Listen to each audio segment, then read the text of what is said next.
Want to give money to the oligarchs but love lobbing Scorchers? Do we have a deal for you?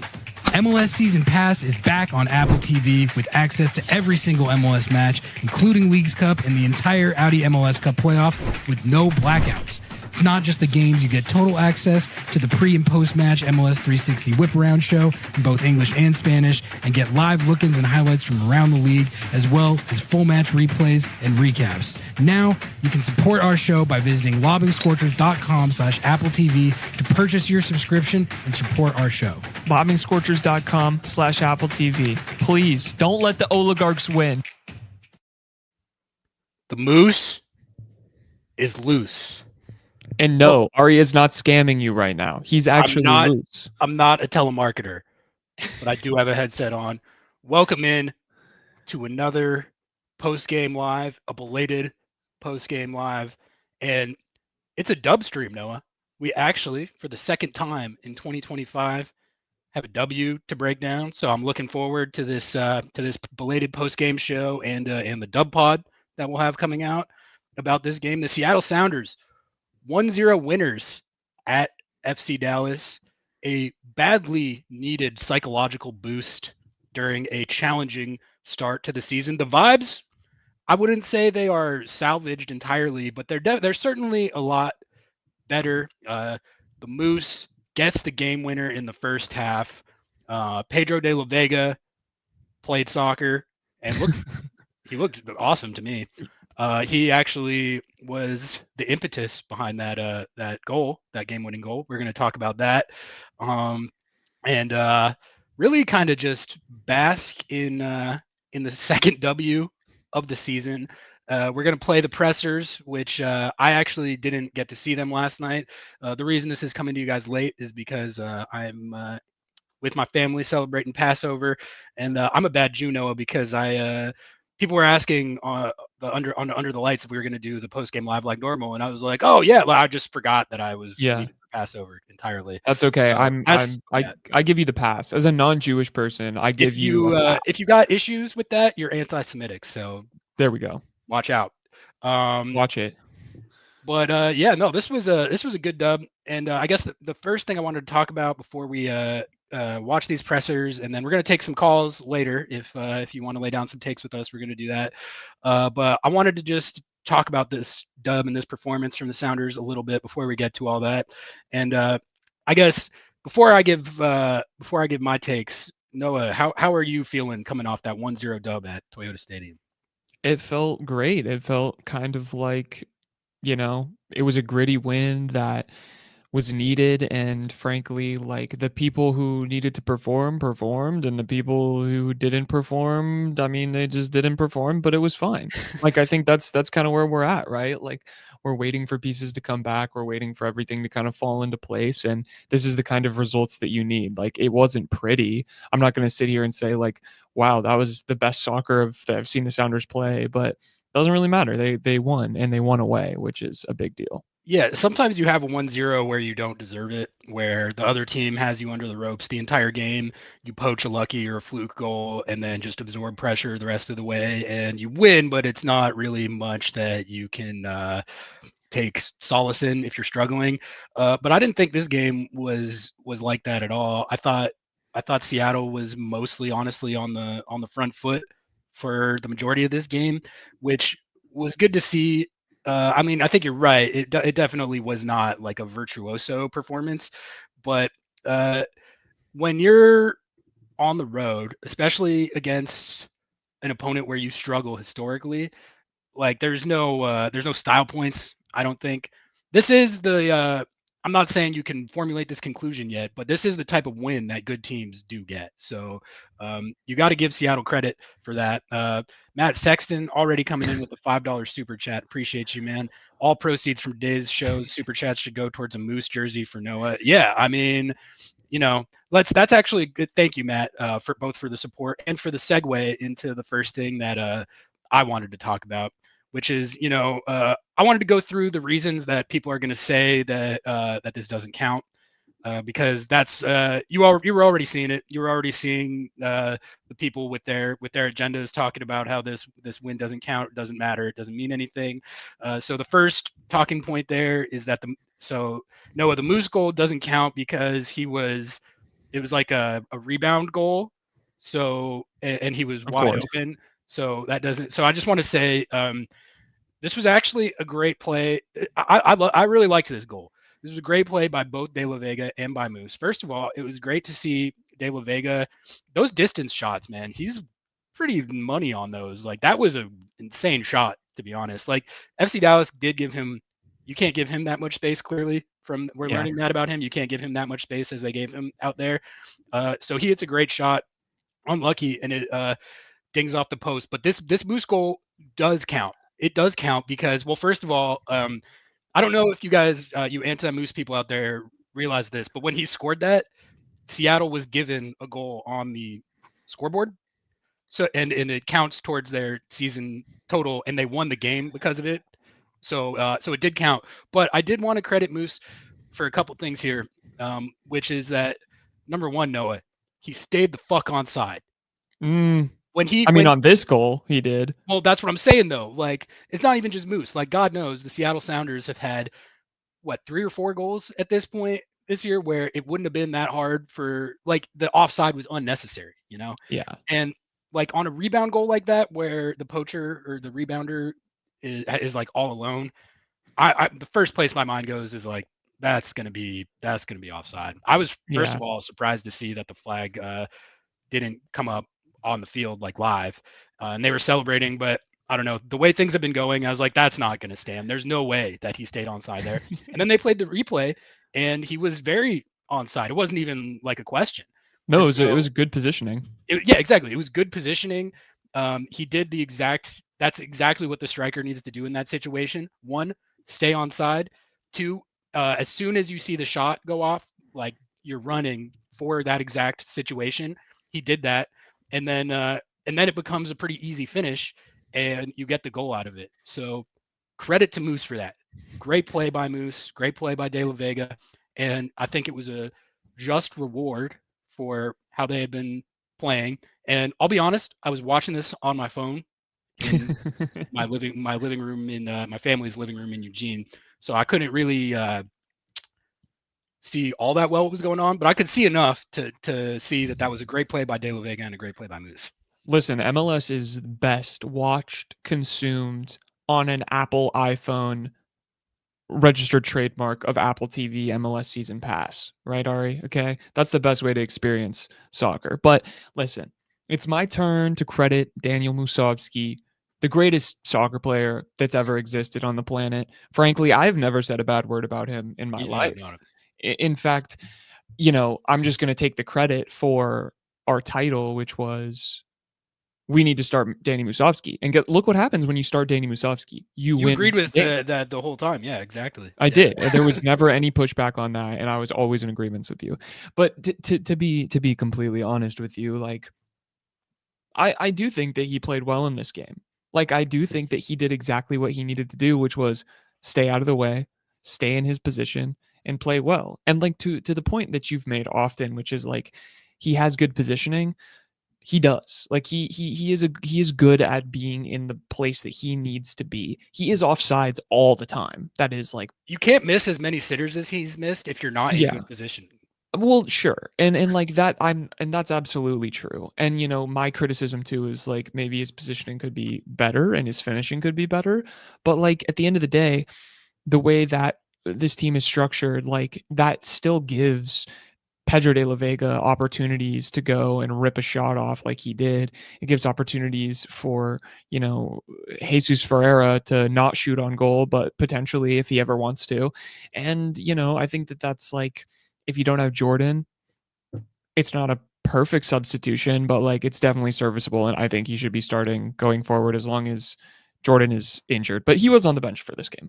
Yeah, I mean, it worked in this game, and they got the win out of it. So that's all that matters in this scenario. They needed a win any way they could get it. And listen, that's a good finish. Okay, like it's coming off the post. Actually, I was gonna say that. I figured I would take heat for saying that. And like a professional striker playing for the Seattle Sounders, like that should be easy all day. But that's coming back at him pretty fast. Like, imagine the reactions if he had missed that.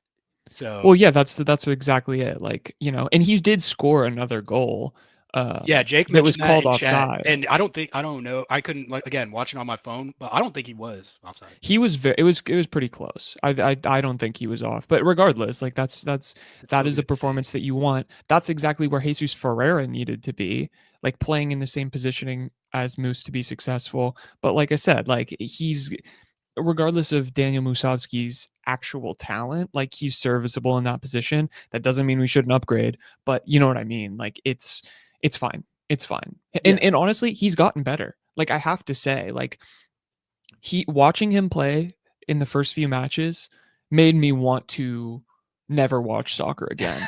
But like he has gotten better, and I have to completely acknowledge that and acknowledge the Moose agenda is skyrocketed, folks. Yeah, and along those same lines where I get before I get to the second talking point, yeah, I don't think Ferreira looked super amazing in this game. Like when he moved to the 9, like the team didn't get another goal.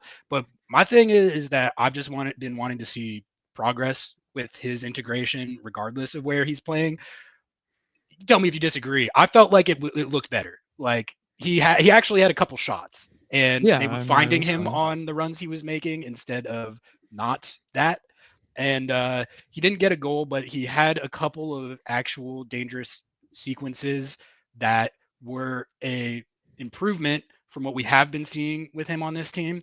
And that's like a step in the right direction. I realize it's kind of a low bar, but like with how it's been going, you just need to see some semblance of okay, they're learning how to play with this guy and get him in spots where he can actually be dangerous and do his thing. And I did think there was at least a couple instances in this game where you saw that, certainly like you hadn't seen that at all to this point. So that was, there's still a long way to go with that, but that was nice to see. Um, so the second talking point for why this doesn't count is that like the opposition FC Dallas sucks, so like a win over them doesn't count. They're literally not that bad. Like they haven't had that bad a start to the season. They've been scoring a lot of goals. You're going up against an MVP of the league in Luciano Acosta. He was getting frustrated out there. I feel like the defense had a necessary bounce back in this game. They handled Knew who almost got in a fist fight. Knew who almost got in a fist fight. Acosta was getting frustrated. He wasn't that like for anyone who maybe hasn't watched him throughout his career, that guy is one of the best players in the league. Like straight up, like pound for pound, talent He wise. was Like not playing well this match. yeah, I mean, no, terrible game. did you see the free kick? Yeah, that was he awesome. Took? Dude, and that like was so that was where I was watching him line up that free kick, and I was like, you can't give that up. That's, you are asking to give up this equalizer. And you know, with how things have been going, I was like, it's too much to ask. He's gonna bam this, and then he sends it into the 32nd row, and I was dude. laughing my ass off. And when Leo Chu is chirping you because you send it into the 45th row into the construction zone, that's you're not having a you're good down game. bad. You're down like bad. Leo Chu genuinely created the most dangerous opportunities for Dallas in this match, which was awesome. Like good for him. I'm so glad that he's able to like work his way into this team. But brother, you're Luciano Acosta. You should not be getting chirped at by Leo Chu, buddy. You should not. I guess Ari froze here. We're gonna remove him until he comes back. But yeah, Luciano Acosta. I got it now. Look at this. Ari froze. He's really in we're in technical wonderland here. But because he froze and we were just talking about this game, I am going to post the link to if anyone wants to call in. We are happy to take your calls, but while he does that, or while Ari refreshes, I can see he just left. Let's jump into this Brian Schmetzer presser here. Sorry, I've got to set this up here now. Brian Schmetzer, talk to us, Brian. What do you have to say? All right. Brian, welcome. Thank you again for joining us. Congrats on the win. Any opening statements, or do you want to get right into questions? Nope, we'll get right into it. All righty. Maz, why don't you do this off? Hey, Brian, what can you say about your team's overall, I would say, composure, awareness, and then second man up today? Well, I think we could have been composed in a few more moments in the game, but you can't fault those kids, the players that came on. Wasowski getting a surprise start. Kalani, Game Kid, Kim Kee-hee, Reed, Paul is in number 9. Guys stepped up. It's next man up. I have to say, Brian Schmetzer watches the show. I literally said, play Paul Rothrock at the 9, and guess what happened? Paul Rothrock played the 9 for a minute. Okay, Ari's back. We're adding him in. Whoa, now you're small. Here we go. Wait, how do we do this? Boom. This might be tough. My internet's going in and out, but we're gonna do our best here. It is what it is. Okay, I'm gonna rewind just for a few seconds because I want you to hear this. I was on fire there too. That was frustrating, but okay. Well, let's jump back into what you were saying here. What was I talking about? I don't remember. I just remember I was on fire. Oh yeah, well, just the whole the win doesn't count because FC Dallas sucks. They don't suck that bad. They have one of the best players in the league. Musa got injured in this game, and it looked kind of bad, but apparently Eric Quill said it was a sprained ankle, which is not great, but it's better than something that was more of a long term than that. But I thought for the portion of the game where it was Lucho and Musa on the field, which has been one of the toughest 1-2 punches in the league for anybody to stop so far this season. Let's be clear about that. This is not a team of bums. This is a team that's got some guys, two guys in particular, and Leo Chu, and so the win counts on that count. And then the other talking point Oh no, bro, Ari is chalked. But do you see the ring light in the background? At least he's got a good setup going. You know what I mean? He could definitely scam me.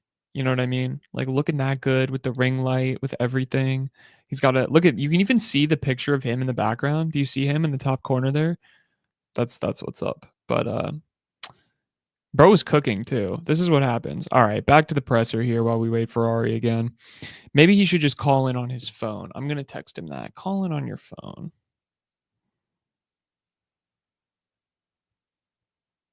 Then he can just do that. All right, here we go. Brian, back to Brian. It is young Ari in the top left, by the way. That is young Ari in the top left.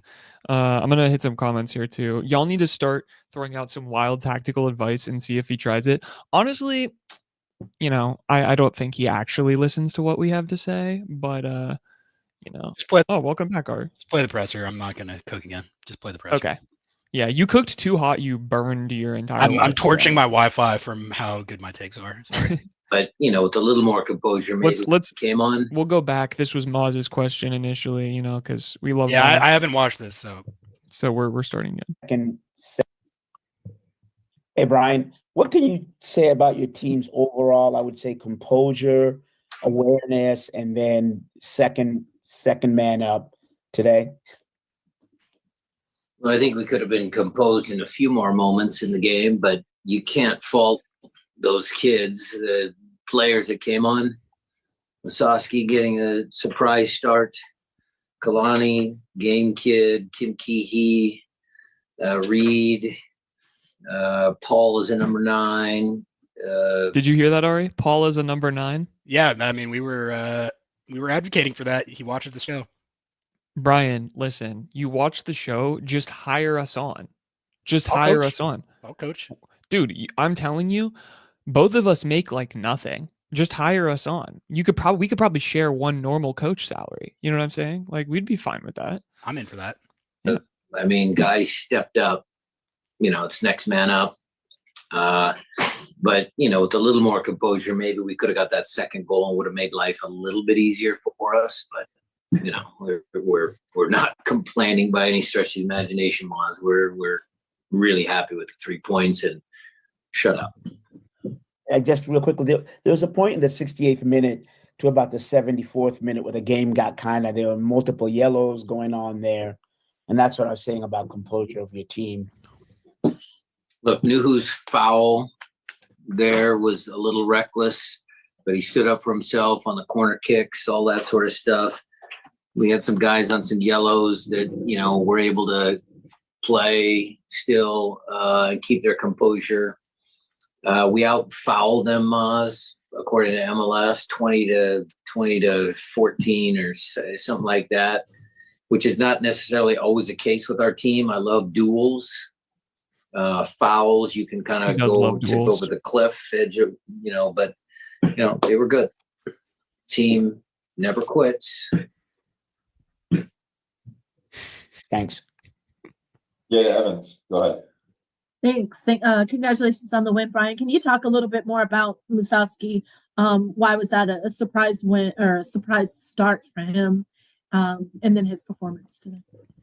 Well, because I might have made a mention that Jordan was going to start, and then we had a training session down here on Friday, and Jordan was all set to start, but then during the training session, there was a little bit of hesitation. His adductor was a little tight, and so I wanted to be careful. We wanted to be careful with Jordan, and Jordan wanted to play. I mean, All right, we got to discuss that real quick, Ari. That's disconcerting, but correct call holding him out. And if he would, I don't think he. I mean, I don't know. Maybe he would still be saying that he wanted to play if he. But I think I would hope he understands that it's more detrimental to the team to play if it's feeling tight and he could re-aggravate it.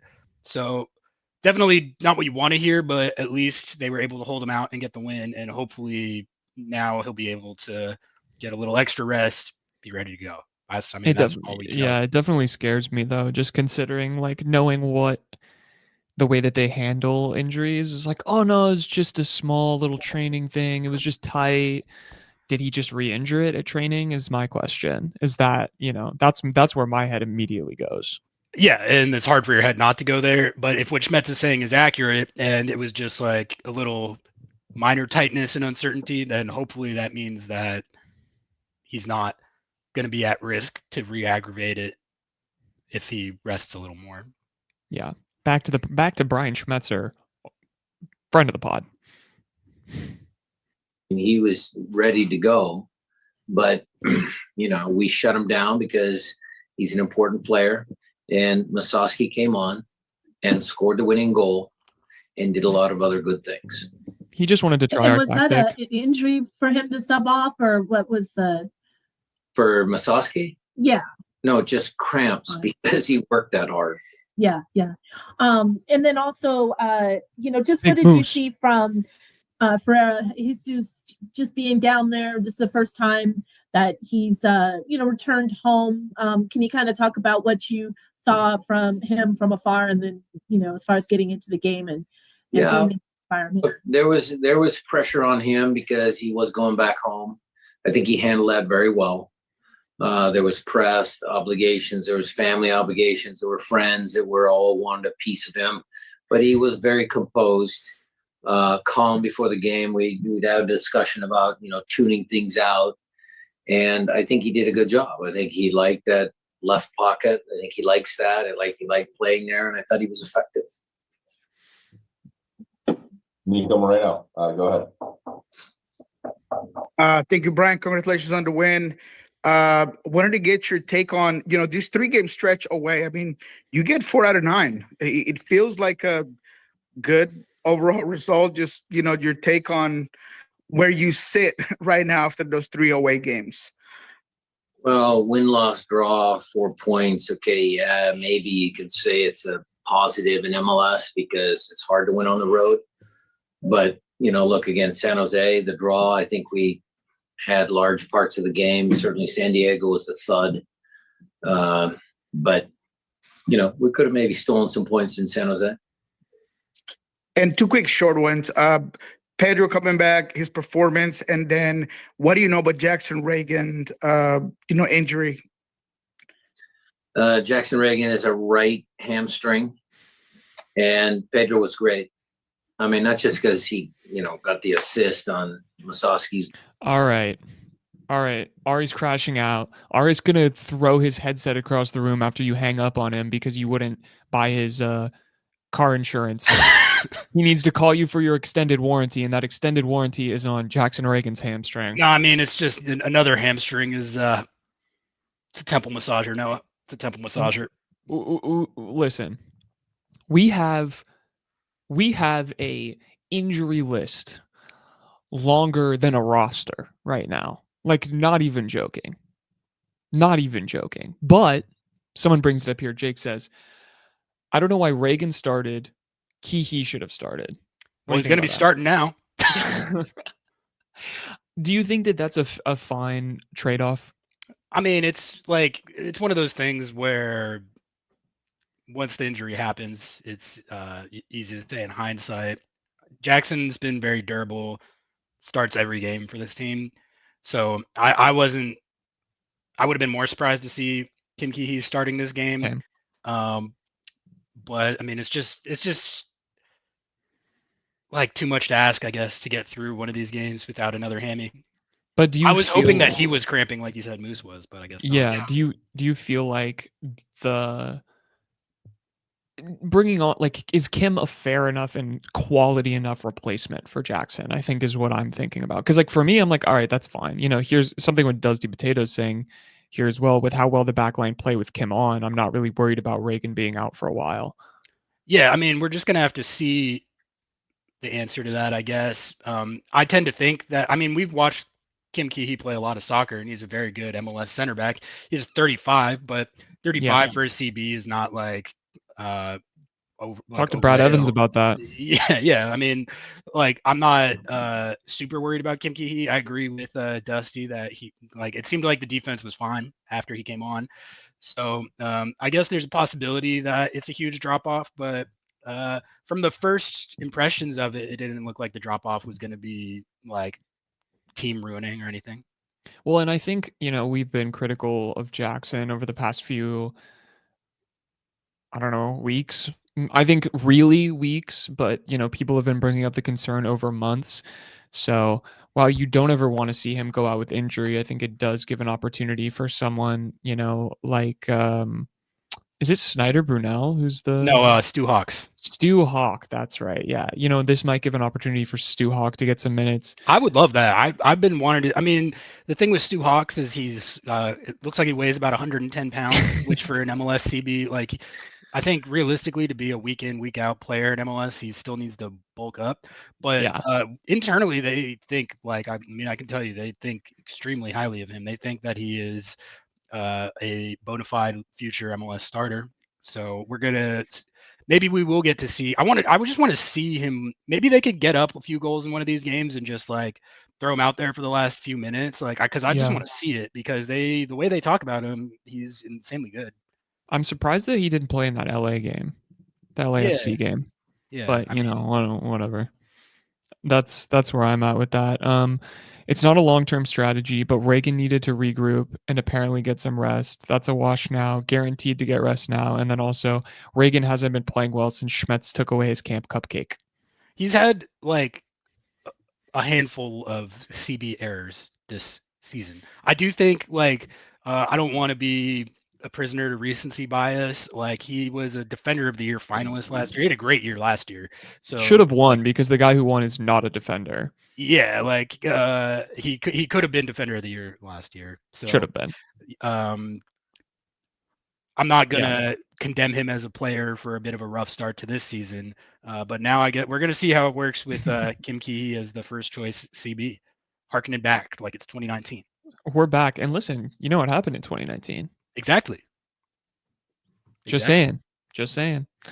All right, Brian, what do we got? His goal, but I thought he was good, not afraid to get the ball in tough spots. His technical ability is really, really good. And when we can get him up to speed, obviously he was on a 45-minute time restriction. Once we get him up to speed, he's going to be great. Thank you.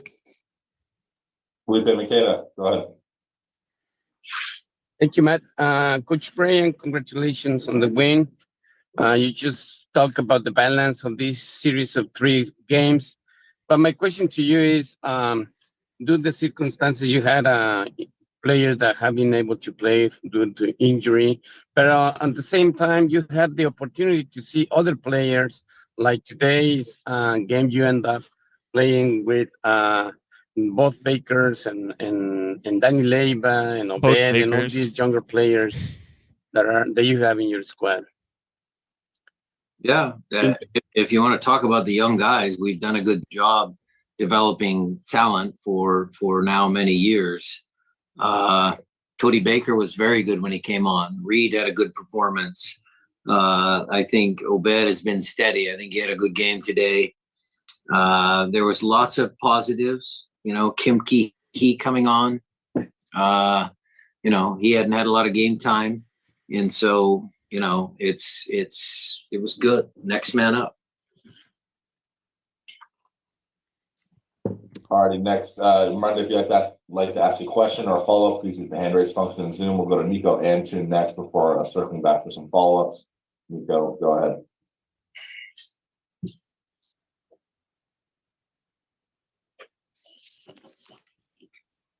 Nico, you there? All right, Nico's we'll move not on. there. Sorry, could you hear me? I can hear you now. Go ahead. Sorry, it was for some reason muted. Just wanted to follow up on Kim Key. Want to get your take on how you felt he fit into the defense. Of course, despite Reagan having to come off a special moment for a former player to return to the club. So I'd love to get your thoughts on like the kind of culture it creates at the club. Well, he was very, very good. His first tackle, his first intervention, his composure on the ball. I thought it was a strong performance, and he's going to get better. He's going to have to get better. We won't know the severity of Jackson's injury until we get back to Seattle. So very proud of him. And we kind of, talked about it in the locker room. That was his debut for the team, but the second time around. So guys had a laugh and a giggle, and he was very happy. And I made Kim Key lead Jingle Bells. That was a good video. And that's something that hopefully the fans will appreciate. Thank you. All right, looks like we have two hands up for follow-ups. Nico Moreno, go ahead. Brian, easy one here. Not about today's game, just the Sounders fan base is dying to see Ryan Kent. So just wondering if you had any updates on availability. No, I told you guys, or I said it on KJR or something. He's got his work permit. He'll be in training, and we'll see about the home game. So maybe you're pretty sure for the home game. If he can make it through a full week of training, we'll probably see him. Thank you, Brian. Miles Vita, close us out. Yeah. Hey, Brian, what did you? I gotta pause it on that, dude. He's so done with Nico. Dude, what? Him and Nico, like charity little boxing rivalry, matches. Yeah, like that would be a fire charity boxing match. I think they could like get it out on the pads, or just like like a 1v1 in training. Yeah. I think Brian could like dust him a little bit, and then he'd probably feel a little better. Yeah, well, no new information from the answer, but it sounds like Nashville is a possibility, so that's good. Yeah, that's that. And I want to read a comment here if I can find it. John Bell. Is John Bell below Kim Key now? It would appear that way. I don't really know if we know that yet, because that could have just been like we need to get Kim Key some game minutes. That's what I think it was. This is the time to do it. I feel like they're pretty much equivalent, Mm-hmm. I think John Bell will probably. I would start John Bell over Key personally. You just have younger, more athletic. Yeah. Isn't Key right-sided and Bell is left-sided? I don't know what Bell is. I don't know. I have no clue. Brian always reserves the best answers for our boy Nico. Love the detail where he it's updating KJR with sound. I think I said it on KJR or something. Yeah, I don't know. I don't know where I said it. I said a lot of you things. Guys, listen. I'm pro KJR personally. Okay, you know why? Jackson Felt's friend of the show, man. Jackson Felt's friend of the show. Also, Ari Lillianwall. You're on it. Yeah, I'm on. You're literally on it. Like, if you guys don't week. listen, I don't know what you're doing. That's like so silly. Bell is left-footed. John Bell is left-footed. Okay. There you go. Thank you, chat. Should we watch the second one, or should we dive into? No, we don't have any callers, but I'll paste the call. Yeah. I'd be down to do the Ferreira Obed presser as well? Yeah, let's I do haven't seen it. it, so Me either. I haven't seen it either. I have to share my screen, so maybe we can just. yeah. Where was just Albert watch it. Rusnak in this game? Where was Albert Rusnak? 0 goal contributions. What the hell? Classic Obed. Albert Rusnak game. 0 goal Jesus, Obed, contributions. thank you guys for joining us. Congrats on the win. We'll get right into questions here. We'll start off, Nico Moreno. Why don't you go ahead and lead us off? Thank you. Well, just obviously, Jesus, you go back home. Maybe not how you drew it up, but you get a win. You're a contributing factor. You influence the game in your own way. Just your thoughts on your overall game, both on the pitch, mentally, experience. Before they answer, I have to say it's really funny them trying to turn up the volume on the iPad. Like I feel like it's me trying to help you out get set up. So Yeah, that was no, just exactly. that was just a fun. I just had to point that out there. Experiences, people you talk to here. Yeah, no, for me, it was an experience today. From the moment I woke up, the moment that we landed, to the final whistle. Seeing everybody and having my family in the stands was the most important.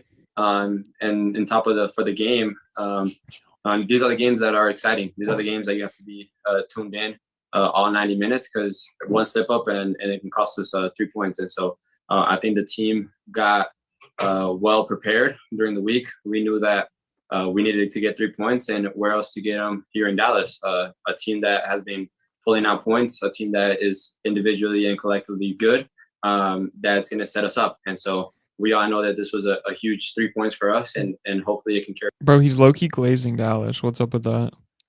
Well, I mean, I think whenever you beat a team at all that's been playing well or scoring goals, it's a good talking point to be like, see, we beat a team that was good, Like, you Yeah, don't but wanna like he's talking like he played there or something. But he's played his whole career in Seattle, so I don't really know what he's talking about. Oh yeah, good point. Carry us on for the next games.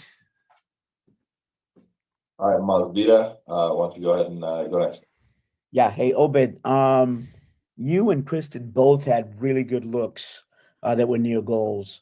Was that something that the spacing thing, or how were you? I don't remember you guys having 2 good looks like that in the game in quite a while. What was the result of that? Yeah, I think we knew that their front guys cheated, so they were going to leave spaces, maybe top of the box for me and Christian to shoot. We trained that yesterday in practice, and I think it almost worked out. Christian had a good shot outside the box. I hit the post. So it's something that we also need to add into our game if we want to go far in the league. We need goals. Good coaching. Yeah, that's a fun little detail, because De La Vega, that's how they got the goal too, with De La Vega doing that. And he's right. They were giving that space, so good on them for capitalizing on that. That's good game planning. Brian out. Just kidding. Goals coming from different places, different players, and I think me and Christian can add that. Thanks. All right, Jada Evans, go ahead. Thanks. Jesus, can you talk a little bit more about the experience, like how you were able to settle in to the match, and given all of the emotion I'm imagining that kind of surrounded the night or the day?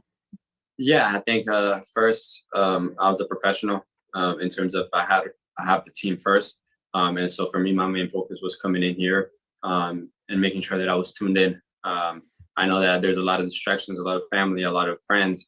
But we came here 2 days before. We got here Thursday, so I was able to see a little bit of my family and friends. And then when today came, Saturday morning, it was kind of focused. It was tuned in, because I know that we needed these 3 points, and it was gonna be a tough game.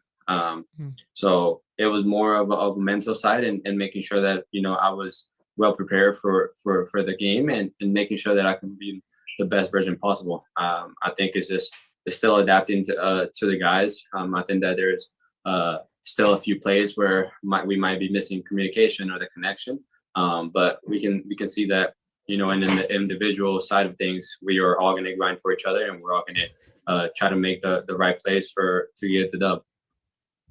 And then Obed, just for just getting that win, though, it's been a struggle lately. How does that kind of feel at this moment to be able to pull that out? Especially got a little dicey there.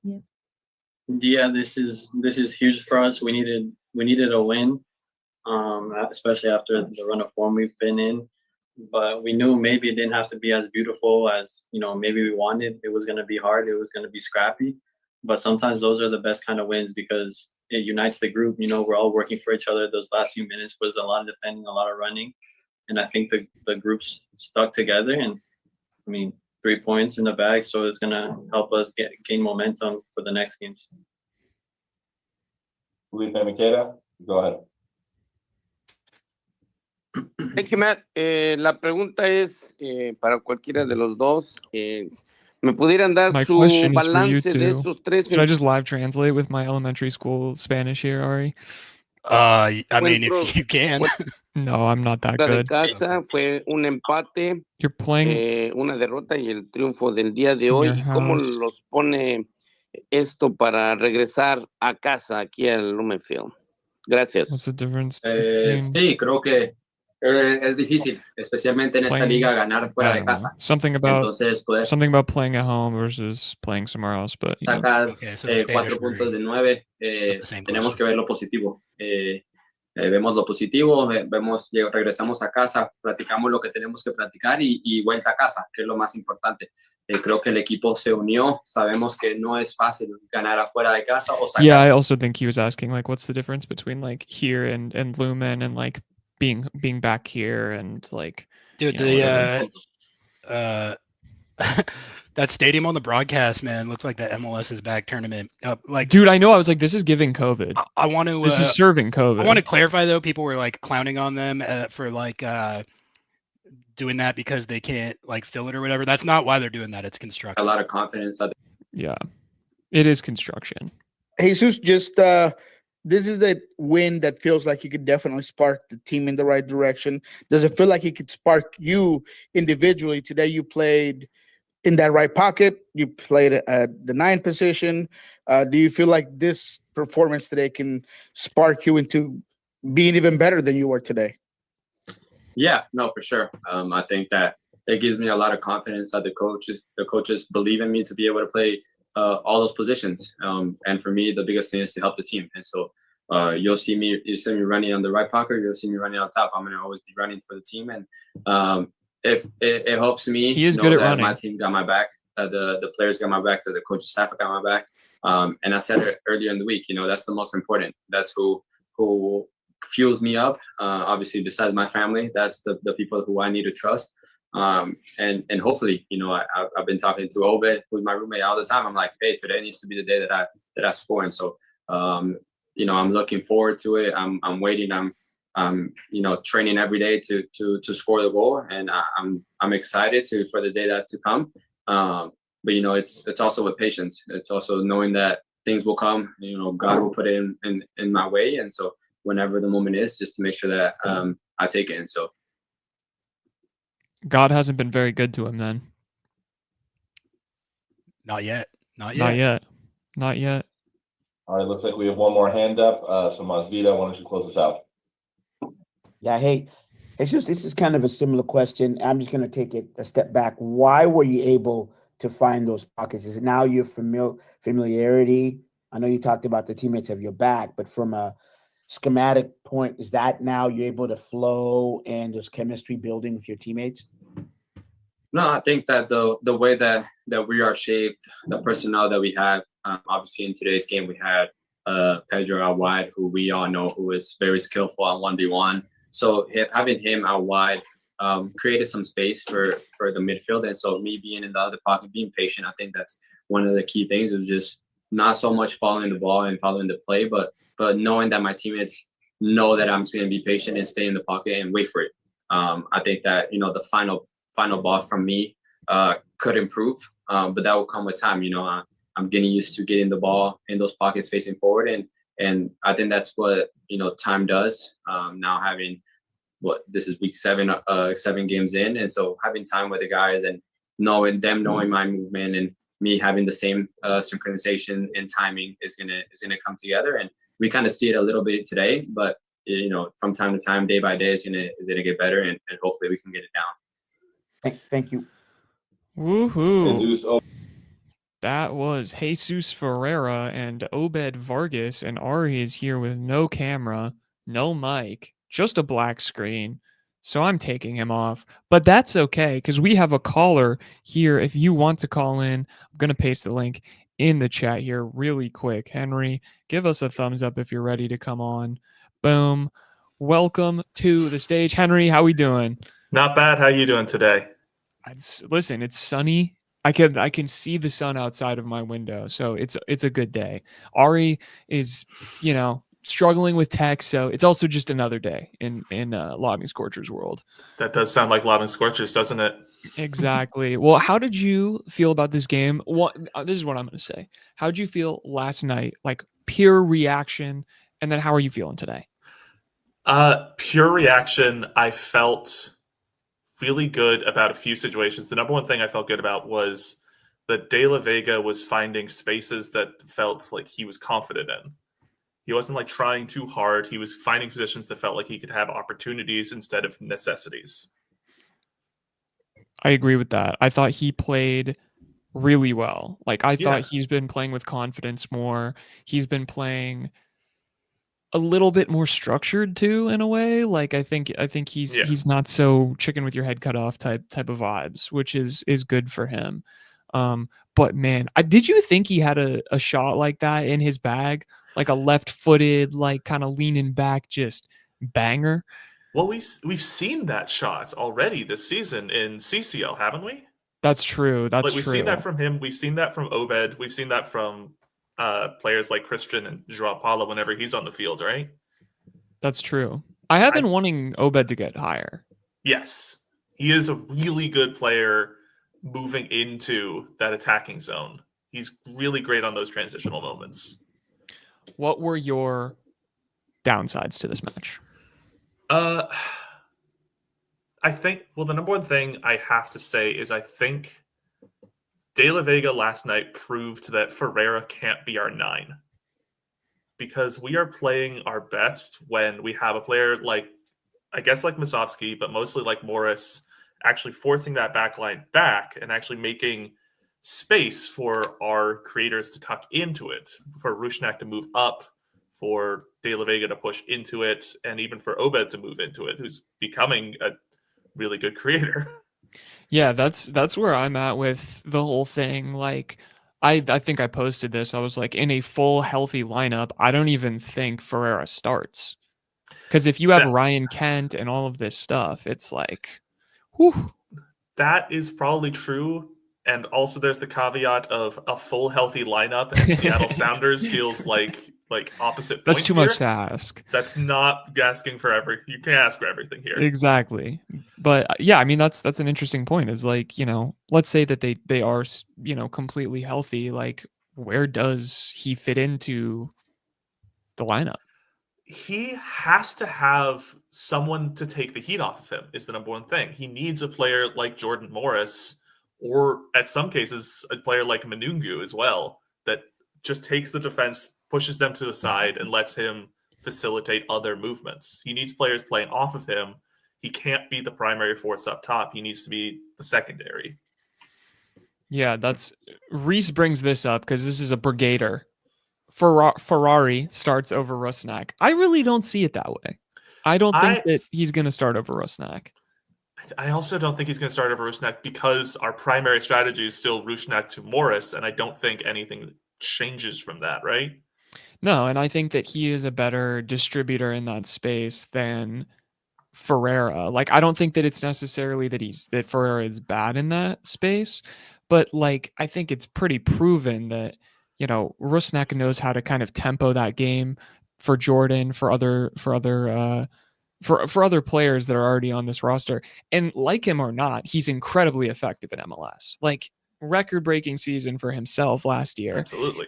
And a guy who hasn't scored at all is going to start over him? Like, I just don't think so. Why would we start Ferreira, who has proven to not be able to connect with a bunch of our players? Like, he's gotten the assist to Casarienzi, but that was Casarienzi's goal, essentially, not Ferreira's. He's connected with Paul Ariola, who's now out of the season. He hasn't really found Morris. He hasn't found, like, any of the wingers, Rothrock, De La Vega. He hasn't really found those connections. Why would we replace our player that had a record-breaking season and knows how to work with this team with a player that is currently unproven, and every chance he's had to prove, he has not been able to take it. He had his first shot on goal in MLS for the Sounders last night. Before that, he's had 2 block shots and an off-target hit. Yeah. Yeah, no, I agree. Like it's not that he is a bad facilitator or a bad, like we've been saying, No, he's bad he's not. right now. He's bad right now. He's a Ari's back.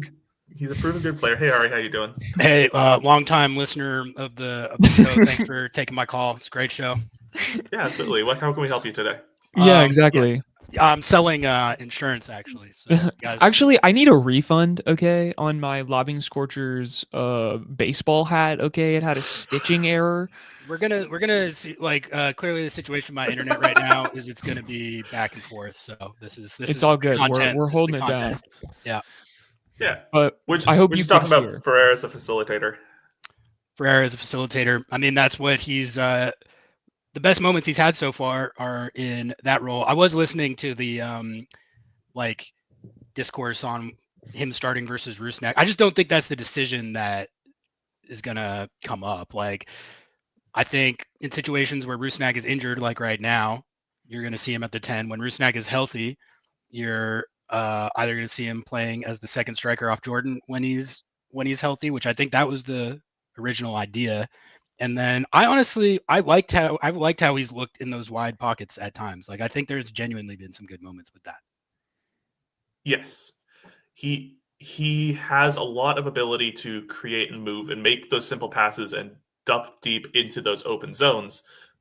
The only thing is we need someone who's driving into that actual goal scoring threat if Ferrer is going to be doing those fancy little motions.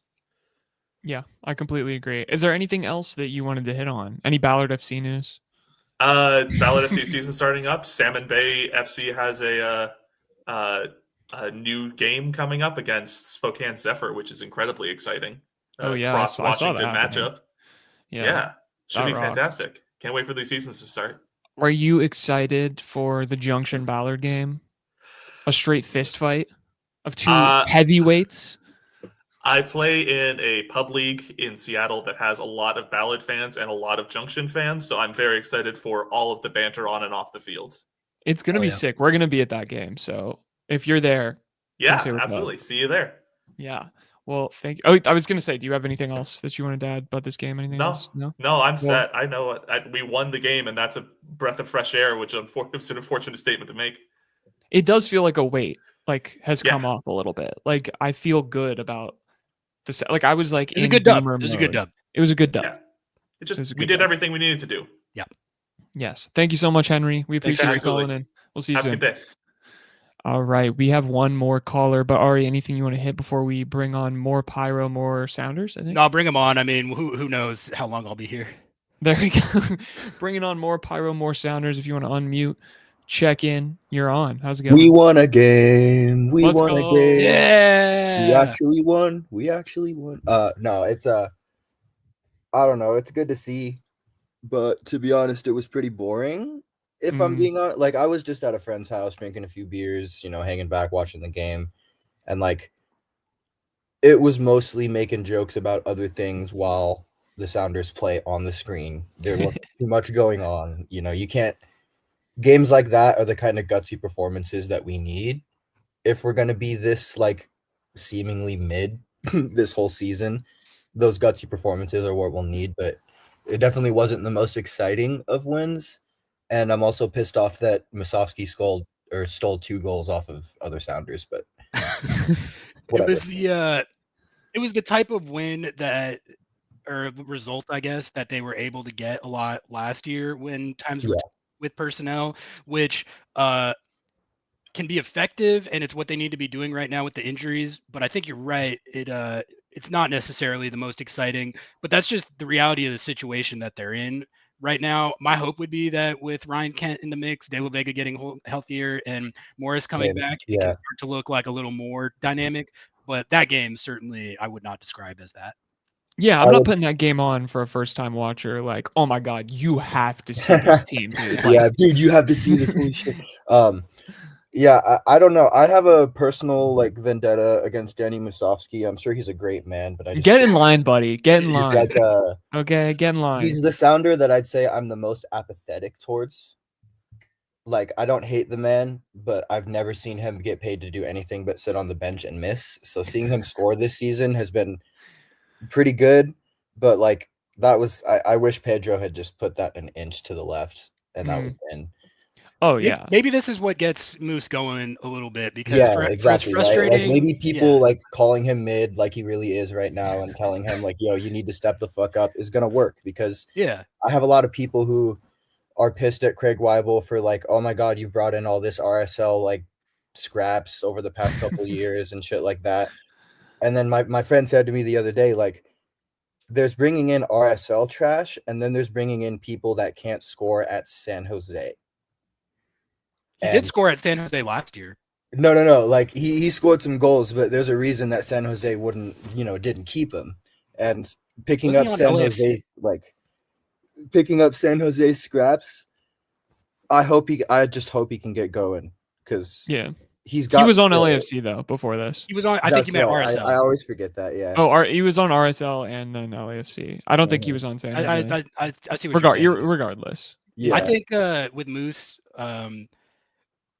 like the whole reason he got brought in was based on he was a player who hadn't gotten a lot of minutes in MLS, but if you looked at his like goals and assists per 90 for the minutes that he did get, they were quite good. So I think the premise was that if you give him those minutes, he's going to be effective as like a role player, and that just hasn't because in previously in his career he actually was. If you look at his career stats, it just hasn't happened here yet. But he has a goal in down to how our CCC this year. whole attacking system works over the past honestly ever since maybe 2019 even, because I always like to say that Jimmy Traore and Gonzo Pineda leaving was kind of it was a huge shift in how this club views how it plays soccer, because having Gonzo Pineda and then a Champions League winner in Jimmy Traore always whispering in Brian Smetzer's ears from one direction or the other, I feel like it was a lot of different tactical systems that we would play. We were an unpredictable team. We would have different tactics, different games, different formations. Nowadays, it's super predictable, and I'm sure Freddy Juarez is also a great man, but I don't see what he adds. I haven't seen any significant improvement in our tactics since 2019. If anything, I've only seen a stagnation. Despite you could talk about roster moves and all that and how we should be signing more players, but just in terms of our tactical ability and our unpredictability on the field, I feel like it's been stagnating since 2019. And even if we had a core player base that was amazing, fucking 90 rated players all through FIFA, all that shit, if we have a shit tactical system, it's not going to work.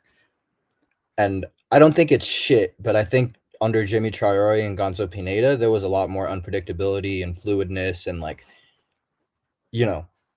I think we changed in 2019, and I think for the worse. I think getting more coaching staff would be helpful, because I think Brian Smetzer is the kind of coach that needs people at his helm telling him other things. I think him as the only leader can be problematic because he's such a conservative coach, I think I'm going to hit the Moose thing to start. I mean, he's the type of player who is too good for USL, but just isn't exactly there for MLS, as a starter day in, day out. Get there. How old is he?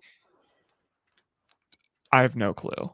I have no clue how old he is, to be honest with you. But we were talking about this in the press box with some LAFC people. He's too good for USL. He's good enough for MLS. He's great on the statistics side. Ari died again, so I'm removing him. Oh no, Ari. But if he was not an American player, he might actually be getting looks as a starter. And I'm not saying that he's and I'm not here to defend the guy. I think he would probably tell you that he hasn't played well. No striker wants to sit there and miss a bunch of sitters and feel like they don't fit into the tactical position. Yeah. But from what I know about him too, he he is a player who plays on momentum, right? And that's a lot of strikers, is like when you're in the zone, you're in the zone. If you go watch the Lee Win interview that we did, it's all about feeding someone who's hot. When Jordan Morris is hot, man, dude, he's like unstoppable. And he goes through cold streaks and then he gets back on the horse and he scores. And it's like, that's the reality of being a striker. And when you're like third on the depth chart and you're just getting played in emergency situations, it's like, it's kind of hard. You need reps, you need minutes. So that's my defense of Danny Musovski. And I think he showed today, like, what he is capable of doing, which is like just being in the right space, just being in the right like situation. And for Brian, like, I think, someone brought up here that Jimmy and Gonzo left in 2022. I mean, it's, I don't know if I agree that the tactics have gotten stale. In fact, I think that the only reason the Sounders were able to even do anything last year was because of, shifting tactics around. Like, yes, maybe it's conservative and maybe people don't like watching that as much, but that's like pretty clearly, it worked. It worked with what we had, and that's kind of all you can do. And Reese here is saying our tactics haven't changed since, and that's just not true either, because we've completely shifted around. We've gone to 3 in the back. We've got more wing play. We are trying to move more centrally. We literally just watched the presser where they said, they're recognizing that, adding Ari back in, they're recognizing that Dallas is giving these pockets of space, and so take shots, getting that into the game plan. It's early in the season too. I noticed we were taking more shots yesterday. I was watching back the highlights, and the GoPro shot of Christian Roldan's shot that got saved, that was heading right for the fucking GoPro. Like, it was a good save by Pops. I forget, like, I'm a very, very passionate fan. I'm super involved in the fan culture behind this club. But when it comes to like the on-field tactics, like I do sometimes forget that I just logged into a call with people who study this team to get paid. Right? Barely. I would say study is a. I'd say you've opened my mind on Musovski a little bit. I think it's just like general like drunk fan, like why can't you score, that I've had this vendetta against him. You can completely have that. That's fair. Because I do the same thing. You see me on here, I'm just like, bro, this fucking guy, bro. What the fuck? Exactly. Like I don't blame you. Like it's totally fair to have that perspective. And I think like I said, he probably is feeling the same way. So it's totally fair to feel frustrated with him. So I wanted to ask you guys a question, since I'm so involved with like ECS, all the fan stuff. How much of the Sounders like kind of drop off since 2022 would you attribute to the fan culture? Would you say that the fan culture is dropping off at the football club because the team isn't doing well?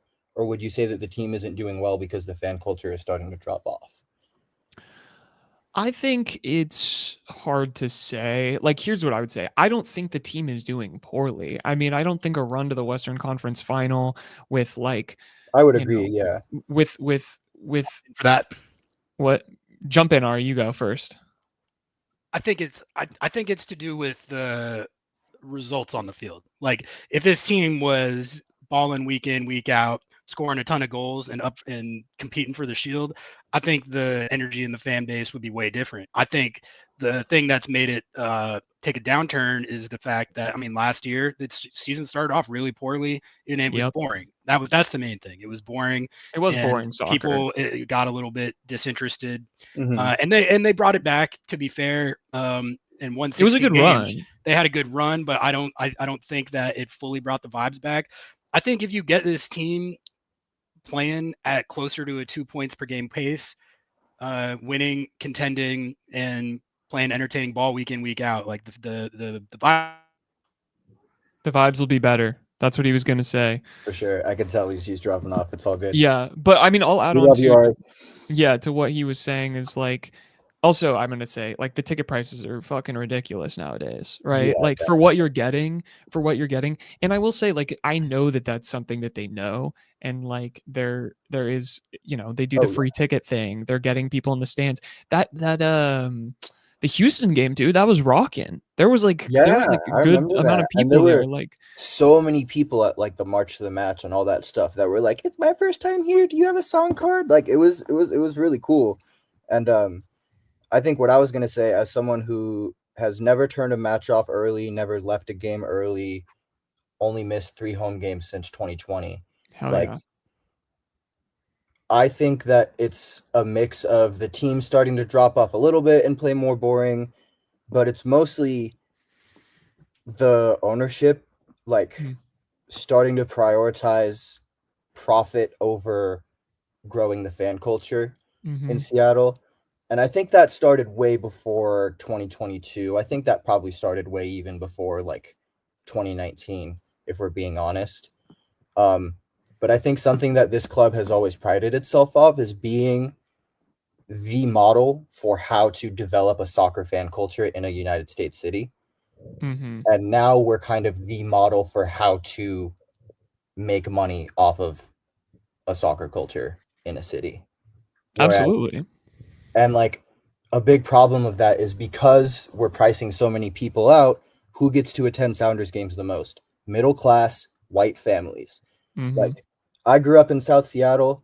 My dad always tells me stories about how as a black kid in South Seattle in the 80s, he would actually get jumped for wearing Sounders stuff and called an Oreo and all that. Because he was a tall black kid. He was supposed to be playing basketball, all that stuff. And you get you're starting to get the same dynamic in Seattle where soccer is starting to become this white middle class sport again. And it's frustrating as hell, as all hell, because there's this massive untapped market in Seattle of younger, multicolored, and kids anywhere that would be super, super into the Sounders if they just marketed it towards them. The tickets for students that were 1974 was awesome. The fact that there was only 100 of them per match was criminal. Yeah, it's a little bit ridiculous. Right? This team could be marketing towards poorer communities, minorities, so many more people in the city than the people that they try and aim all of their stuff towards. And my dad has always told me the reason that I went to my first Sounders game against Celtic in 2010 was because he got a program at his school that was, if this family makes under this much money, your Sounders ticket is half off to go to this game against Celtic. And he said he never would have remembered to make his kid a Sounders fan if that hadn't happened at his school. He never would have remembered to be oh shit, yeah, that's right, my kid needs to be a massive Sounders fan when he grows up. That would have never been on his mind if he didn't take me to that Celtic game. And he only got to take me to that Celtic game because his tickets were half off. But nowadays, the only opportunities we give are, oh, well, if you've never been to a match before, yeah, your ticket's free. Or, oh, if you're a student, then if you get on it really quick, your ticket's $20. But I feel most of the downfall of this team's fan culture has come because we are starting to prioritize profit over fan culture. And it's very frustrating. I completely agree. I think, outside of just a marketing aspect of the whole thing, it is starting to become unapproachable. And I think that you're right. Major League Soccer is not on the level of any other sport that we have in this city. Regardless of what you want to say, even NHL, which is the Kraken suck. They suck and they price out everyone that's not rich, but everyone still cares about them. That's exactly what I'm saying. They can do that because the clientele, it doesn't matter, right? With soccer, it always has and it always will be a sport for the sickos in America, at least the people who care. And that's right? really unfortunate because it's the world's game. It's supposed to be the sport for people who don't have shit. Yeah, I agree, and I think you're completely right to the point of it's gotten ridiculous for pricing. It's gotten ridiculous for quality, for access, for everything. You are not the Seahawks. Stop treating it like you're the Seahawks. We won the Champions League and started treating ourselves like we were the Seahawks. Yeah, 100%. I agree. And here's the thing. We talked with Corey Hinthorn at West Seattle Junction.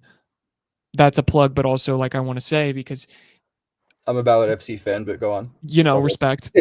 But we literally sat there and talked after the show for 2 hours, just because he shared with me, his passion, his love, his vision for this club. He grew up in West Seattle. He's I don't want to just make this a West Seattle club. I want to go to Burien. I want to go to the places that are underserved by the Sounders. I want to go to the places that are get people in the door so they can just experience soccer. Yeah. Or $5 tickets for every single game for every single person. Cheaper if you buy season tickets. We're gonna go to schools. We're gonna do the thing. He's like, because this is my community and I give a shit about this. Mhm. And like, I don't care if we make $1 million. I don't care if we are able to, he's like, as long as we can keep the lights on, keep our people paid well, and like have people experience soccer in a fun way. Like, yeah, I agree. Like that should be My the method. friend, my friend put it to me in the best way. My coworker, who's mostly a Seahawks fan, but I've slowly gotten him into the Sounders over the course. Hell yeah, much better product. Come on. Yeah. And he said to me something that fucking opened my mind entirely. He was like, when the Club World Cup comes, are you like, people aren't going to be focusing on how the football that's being played, because everyone knows how that's going to go, right? What people are going to focus on are the moments that you're going to create with PSG fans, Botafogo fans, and Atletico fans. Yeah. Who's going to be there to make moments like, that clip of like Albania fans breaking the pasta in front of Italy fans at the Yeah, Euro? yeah, exactly. Like, who's going to be there to create those moments with Botafogo fans? Rich white people.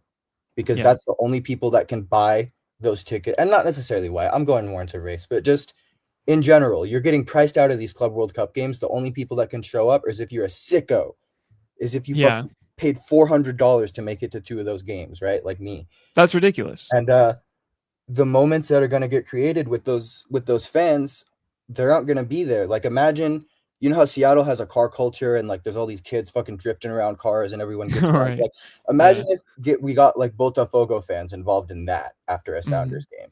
Like, the memories that you want to create through this World Cup are not going to come if you don't bring the people that actually want to, really interact with these people and make memories and be like, holy shit, like, who are you? You're from Brazil. Oh my God, that's so fucking cool. Yeah. All that stuff.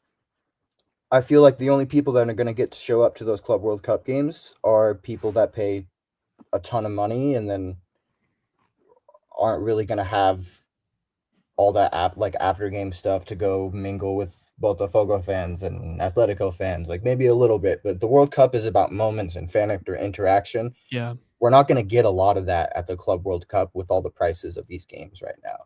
And I think it just speaks to, in general, what it's like when we play all these other teams in MLS and Champions League. Like, the reason Champions League final was so cool is because all of Seattle was there to fucking make fun of Pumas fans after that game, right?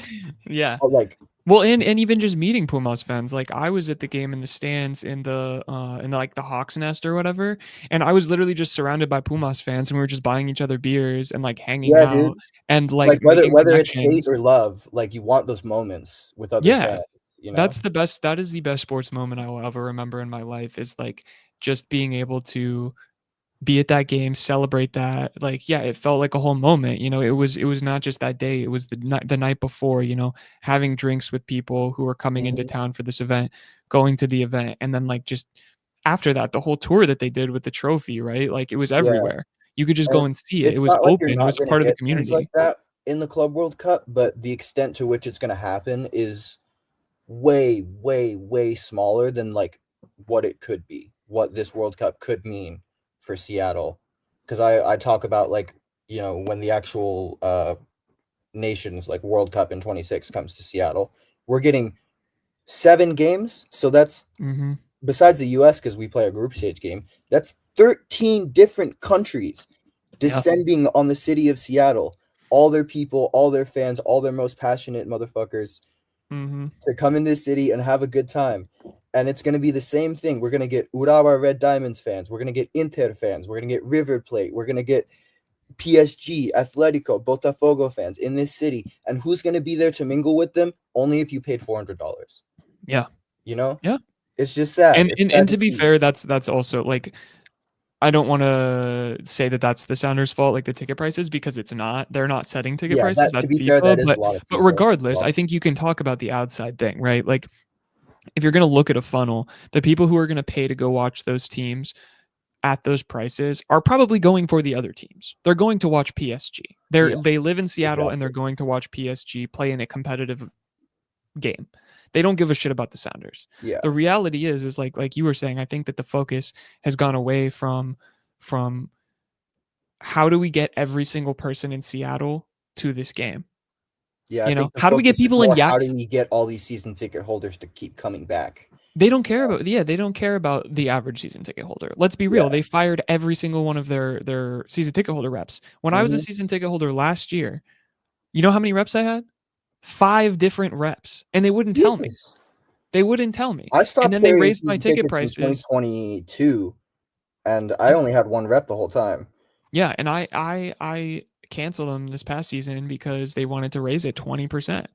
And they're like, "Well, it's the taxes." And I was like, "No, you were just paying the taxes before and you want me to pay them now." And Yeah. it's like, "That's fine, I get that, but it's like you're making a 20% jump in one go and you just played like at the time that they were doing the ask, they were playing like Mhm. shit." For me, And season tickets were only really worth it because I got to go to some of the first games during COVID when people were allowed, Right, and like right, the right. attendance was like 7,000 people, Yeah. you know, and those were awesome.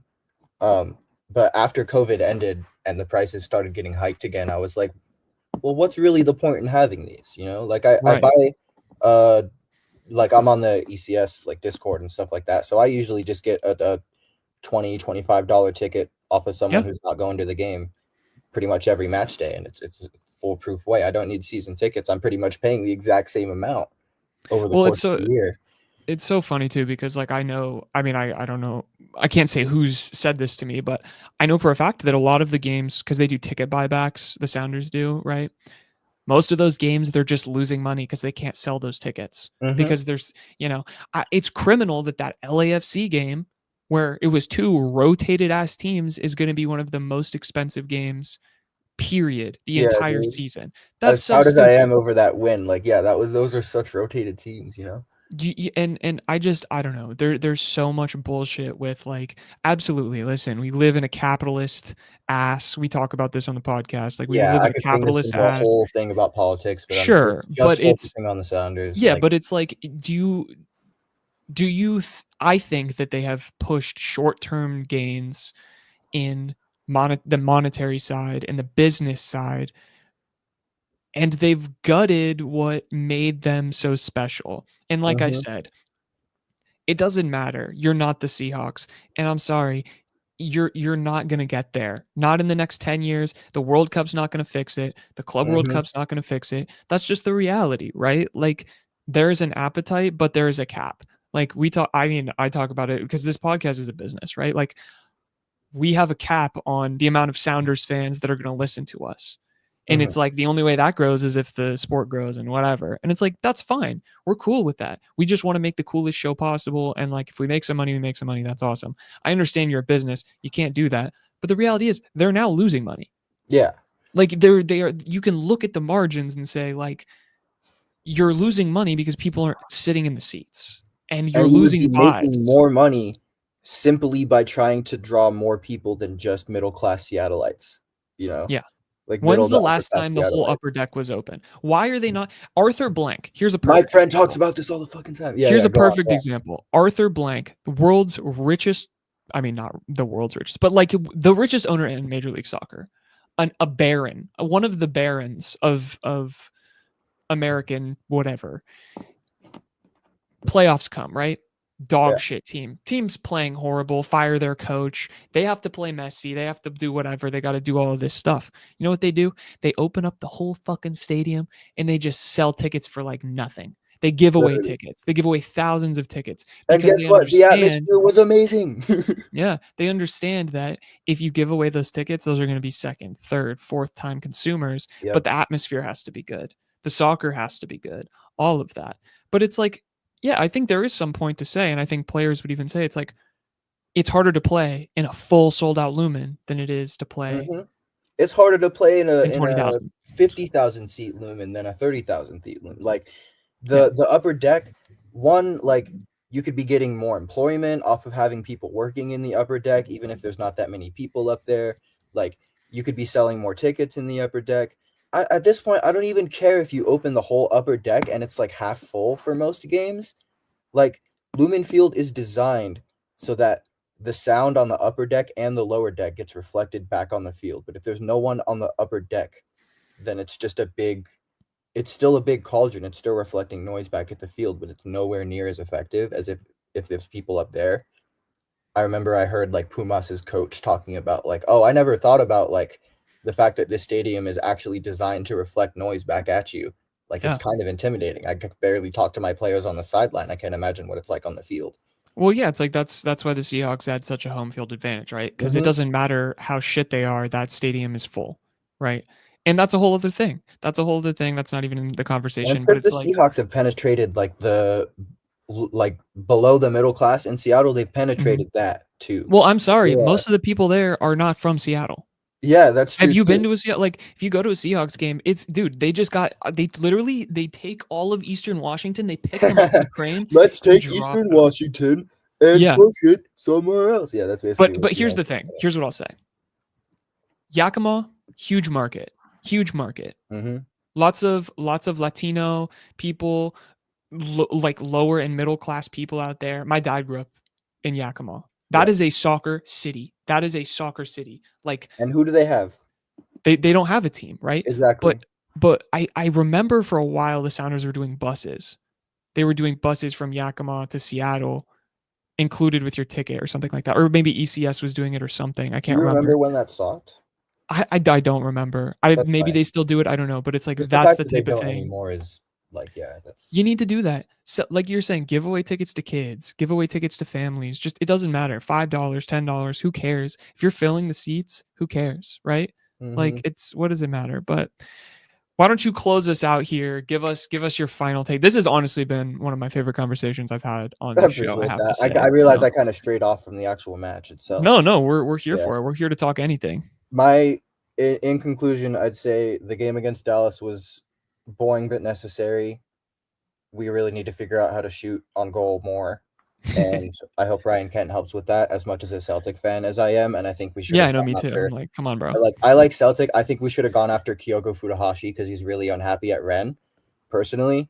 But Ryan Kent will do fine. He is the guy that punched Scott Brown in that famous photo. Yeah, he is a face no one puncher guy. remembers that. Yeah.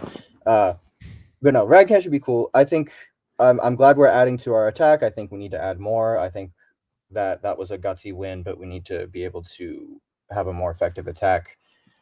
With the Sounders in general, I think that we need to actually start marketing towards people that are lower than middle class in Seattle again, because with the Club World Cup coming up, it's a massive opportunity to grow the fan culture in this city, and we're only trying to grow the fan culture to people that can pay $400 or more.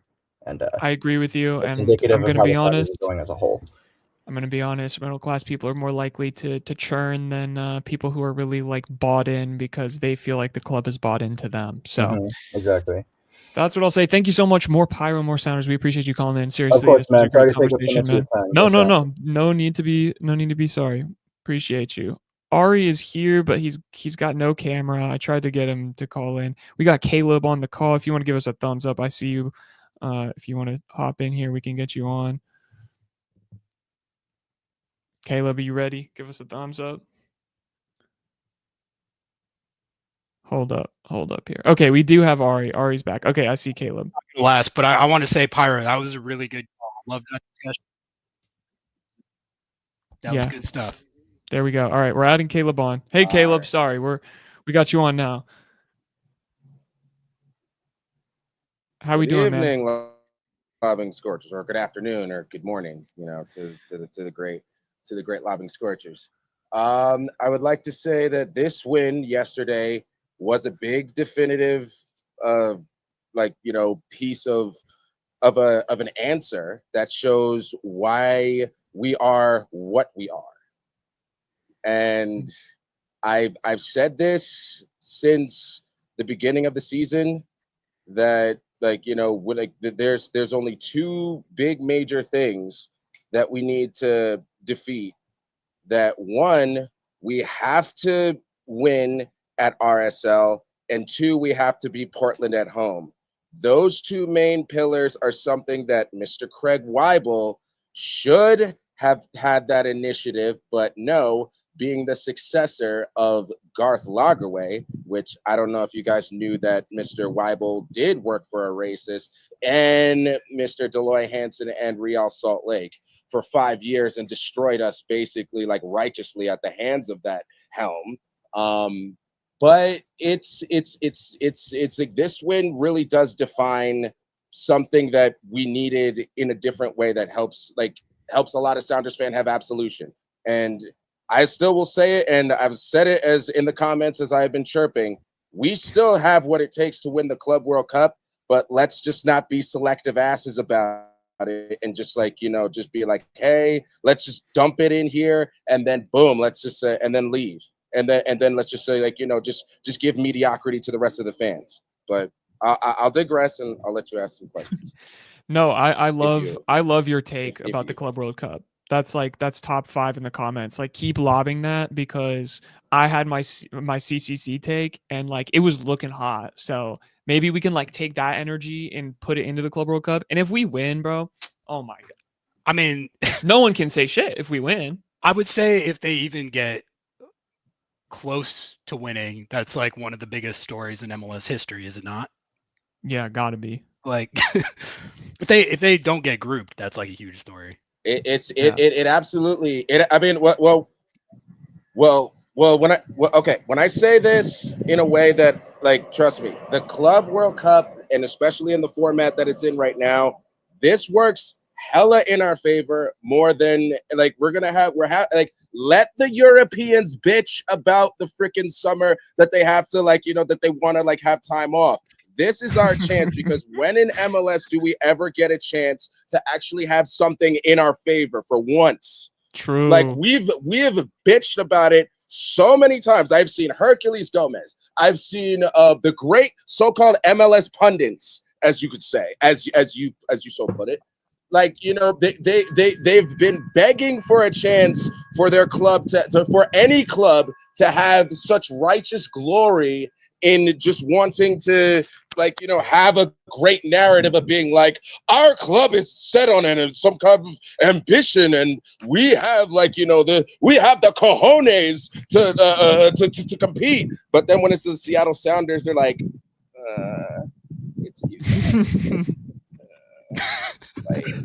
That's okay. I'll just fill out a form here and we'll just sit over there. It's absolutely stupid. I have been following this club ever since its inception as coming into MLS. I've known everything about this history, and I keep saying this in the comments because we are not the Seattle Sounders. And I'm gonna say this, it might ruffle, it's gonna ruffle a lot of feathers, which I don't care. Say it. Stephen Fry is not the real deal.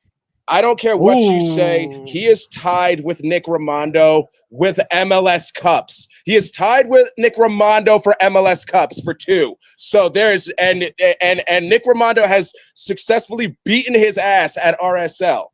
So there is nothing that you can say about that debate. And literally, I will say this. To any RSL fans watching, I'm sorry, but not sorry. But Javier Morales put it wide and Nico Ladero put it in. So stay mad forever. And it's because of Javier Morales putting that ball wide in the Champions League final in 2011. It is because that bitch-ass fat fuck in Garth Lagerwey decided to sell his soul, leave the great mountain state, and to sell him soul to come to the Seattle Sounders and to take advantage of the Emerald City and its supporters, which, to be honest, I have never been a fan of Garth Lagerwey. I've hated him in his inception in RSL. He has worked for a racist in Deloy Hansen, and nobody has called and I am saying this to you and many other all you MLS pundits out there that say that love to so-called bam on people, bam on Garth, bam on them about working for a racist at RSL, bam on all the RSL acquisitions that worked for a racist in Deloy Hansen, because we have turned not into the Seattle Sounders, but we are RSL 2.0 to a T, and that is not what the fans need. That is not what the fans have deserved. We have never been that. And it is because of that fat fucking Garth. He has taken advantage of our Chris Henderson. He has taken advantage of our front office because he's admitted it many times that we had better scouting. We had better, resources. And so it doesn't make any sense. And then it's no coincidence that after Garth leaving, then all of a sudden this other bald James and the Giant Peach roll on deodorant ball, Lord Zoron head ass motherfucker named Craig decides to take over the helm of RSL and destroy and keep and maintain the streak that Garth has maintained. I've been to every single game and every single loss since the Fry era, and it is disgusting. Woo. So I'm just going to digress, and I will let you have the floor. Lobbing Scorchers. Hey man, the Deloy Hansen point is actually a great point. That doesn't get talked about enough. Yeah, fuck that guy. It doesn't Big get time. it doesn't get talked. I kind of, to be fair, like until you just brought it up now, I had kind of like that's a good point. And as far as the Garth stuff, it is kind of hard to say how much in hindsight of that era can be attributed to him versus anybody else. But if you do look at how he's doing in Atlanta, not going so hot, is it? So no, he's not doing well. That is another point that is worth considering. But I mean, that was great stuff, man. That was Caleb, you might be my new favorite caller. I have to say that was fire. That was fire. Like we need these Scorchers. Wait, what? I couldn't hear anything. You're all good. I couldn't hear you guys because you guys are okay. I'm sorry that I went. I was just saying that because again, it is. I mean, I know that you two. I know we could have our little debates about the Rusnak thing, which I will still be open to the smoke. If you still want it. We're always open to smoke. But it's we have to really talk about the elephant in that room, which if you don't have that, if you're taking all of these acquisitions from a club and again, okay, I'm gonna lay some points out. All right. It's no coincidence that the MLS Insider of Burrito Martinez, if you ever watched MLS Insiders back in the day, Craig Weibel is on that talking about bringing Argentinian flair and geographic location. And it's no coincidence that when Craig Weibel first comes into general managing, he gets a freaking Argentine. I called it and I scared the shit out of him out of his hotel. When he walked out of the hotel when he was in here in Salt Lake, I told him, I know what you did with the burrito and I know what the fuck you're gonna do with this club. And he looked at me like he was like he saw a ghost or something. And you could even tell him. He knows it because he knows it. So, oh my God, Craig is bro. You're we are scaring not the Seattle Sounders. Like I said, we are not the Seattle Sounders. We are RSL. No, this is the facts, and this is the absolute soup that we need to get the elephant out of it, to put the elephant in this room. I'm sorry that it's not my fault that Jeremiah O'Shane doesn't want to really cover racism when he or said the great sounder at heart when as much as y'all speak about standing up for your rights and having all this privilege of being a privileged great media pundit that you can actually speak about those things, but no, not even the great Jeremiah O'Shane or Nika Moreno or nobody has ever wanted to speak about these things, and it's so degrading and it's so disrespectful that nobody wants to really. If we want to really be the fans that say that we have the passion, the vision, the cohesion, then at the same time, we have to really bring up the bad elephants in the room. It's just the same way as if, let's say, the orange man that's in the office that we don't like, if he did something, you all would look up something about that person's past or what they're doing. Now it is up to y'all to have that same responsibility and that same energy. So when it comes to the people that's coming into our club. All right. And that's basically everything I have to say. All right. Caleb, that was incredible. That was an incredible call, Caleb. You're welcome back anytime. You are welcome back always, anytime.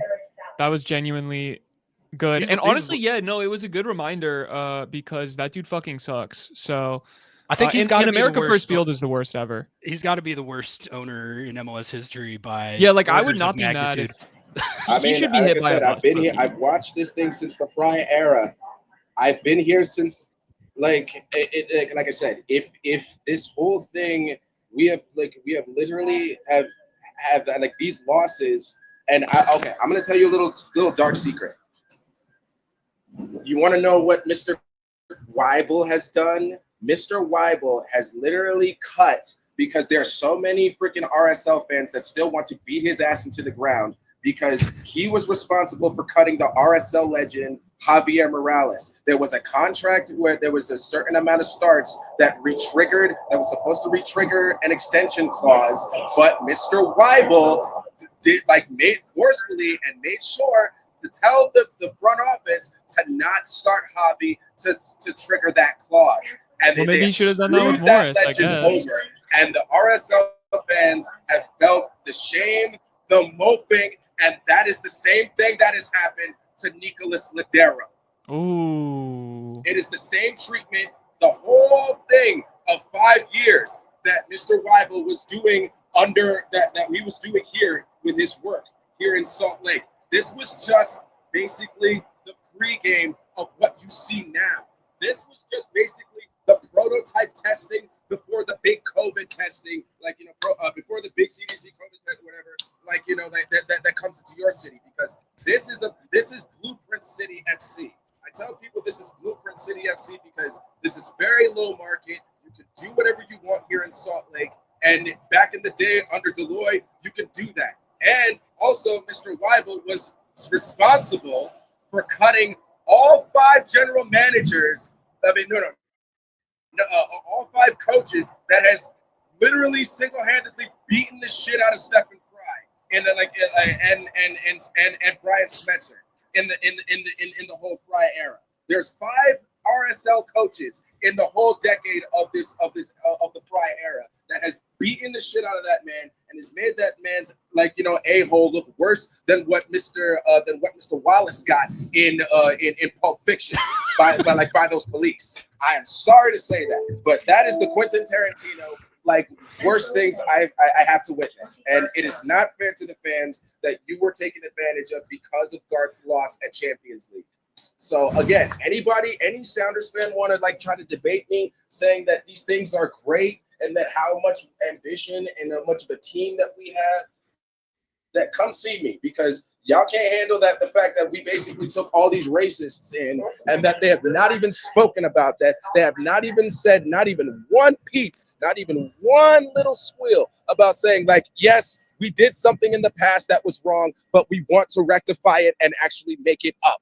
They do not want to say that because there's comfortable, I'm sorry to say this, but a lot of white fans that don't care about racism and it doesn't affect them. So, of course, being in the Emerald City, where usually it's 98 to 99% hated by the rest of the MLS world, nobody's going to fucking care what you say. So it's again, these RSL acquisitions, they need to be on the chopping block. Craig Weibel, he needs to leave. That cunt needs to go because Brian needs to breathe. He has literally been surrounded by RSL for so many years since his tenure, and he has not had a chance to be breathing the Emerald City breath to give this team life.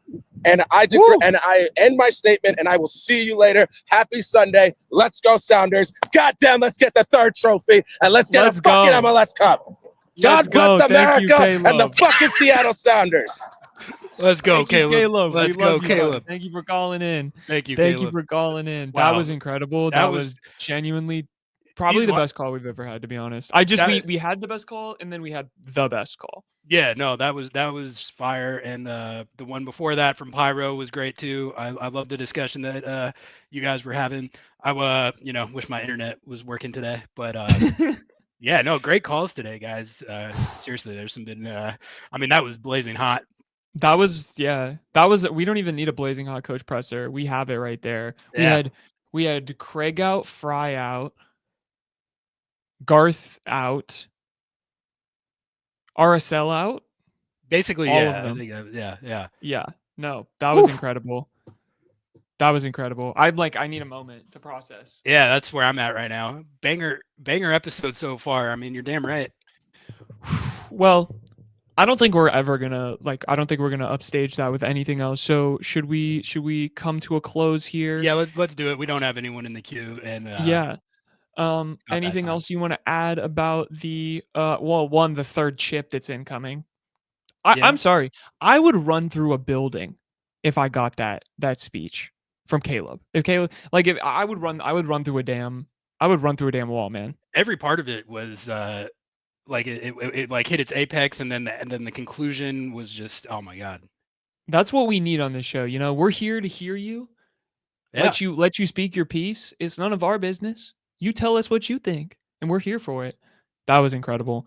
Ari, we've got a podcast coming out at some point this week, and yeah, I got to get back. I got to get my ass back to Seattle, but we're gonna record the dub pod, and then I got I got Lobbing Scorchers kickoff tomorrow. I just don't know if I'm gonna be able to fucking do it. Just make Nico do it by himself. Just make Nico do it by himself. I'm gonna have to wrangle my technology around here and see if I can fix my internet. Appreciate everyone bearing with me today, and as I went in and out.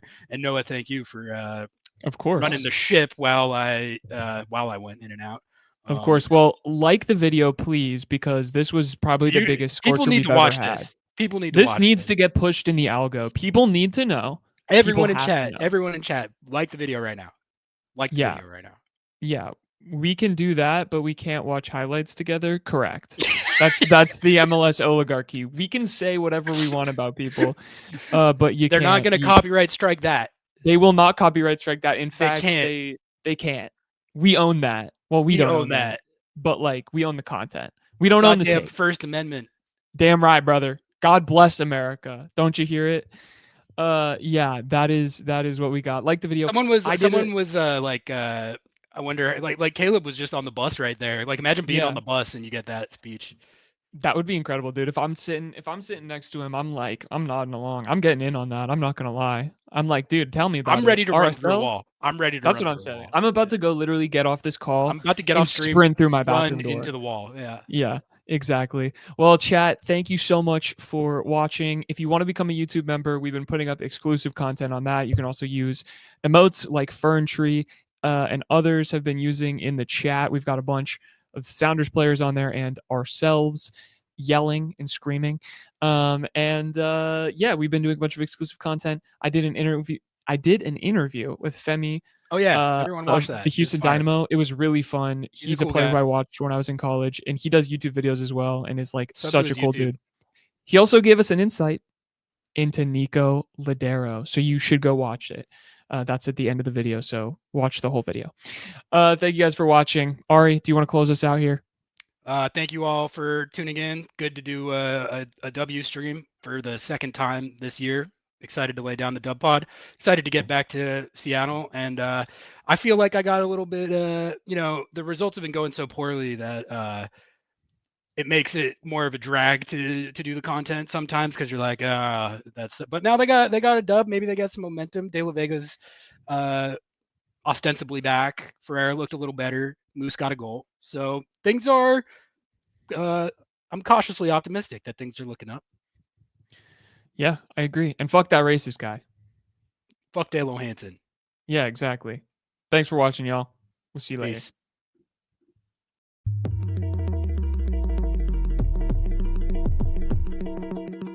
The Seattle Sounders brand new 2025 kit is here. Inspired by two traditional Southern Coast Salish weaving techniques, twilling and twinning.